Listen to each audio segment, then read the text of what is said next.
Hello there, my friends. Kitty Chang here.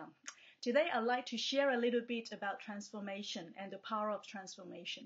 To me personally, my life goal is to experience an ongoing and progressive journey and process of transformation and help others do the same. Life transformation begins with education and learning. And it's very important that we discover who we really are. Your identity really determines your life as well as how you live your life. And transformation is basically like the example of a butterfly. It's very different from a caterpillar. At the moment of transformation, a complete system is intact. So what I'd like to ask you today is to think about this important concept that what the caterpillar calls the end of the world, the master actually calls it a butterfly. So life can be beautiful, can be precious, as long as you are willing to go through the painful process of turning from something seemingly ordinary to something extraordinary. Helen Keller, she's one of my heroes.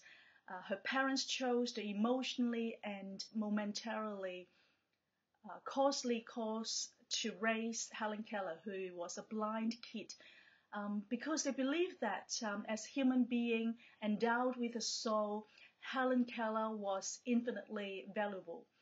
It is truth that transforms, and I believe that all of us, no matter who we are precious and made in the image of God. Therefore, the process and ongoing and the journey of transformation needs to be something that we take into account and enjoy the power of it.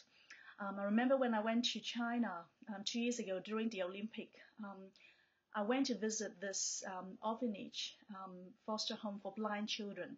And one of the kids, who is a beautiful, beautiful girl, told me that she wanted to be like Helen Keller. And she wanted to help other kids who are blind to live a fulfilling life. This to me is the power of transformation. She has identified who she really is, even though she cannot see physically. Her eyes are not able to see the physical world, yet she can really see from her heart. And so today I'd like to ask you a question. Are you actually living a life with transformation? And 10 years from now, how do you see your health, your relationships, your personal development, your emotional well-being, your spiritual life, and your community development if you continue to live the same way you're living now? Will you be continuing with the journey of transformation so that you become someone of value, that you would be able to help others and to leave a legacy? Also, I'd like to ask you, in whose image are we transformed into and preoccupied with?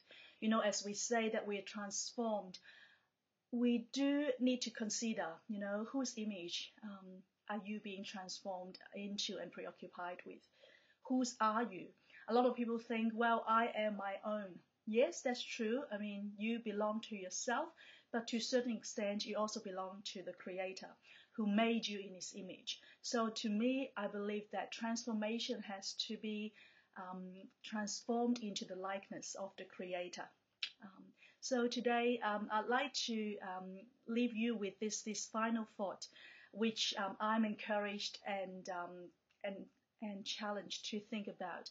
That is that let us not resist change along our journey, but to embrace it because it offers an easy path to internal transformation and personal empowerment. It's not necessarily easy in the sense that life is always smooth, but as we go through this ongoing process of transformation, and if we embrace change and are willing to be transformed into the likeness of our Creator, we will live a fulfilling, wonderful, significant, and meaningful life. Until next time, take care.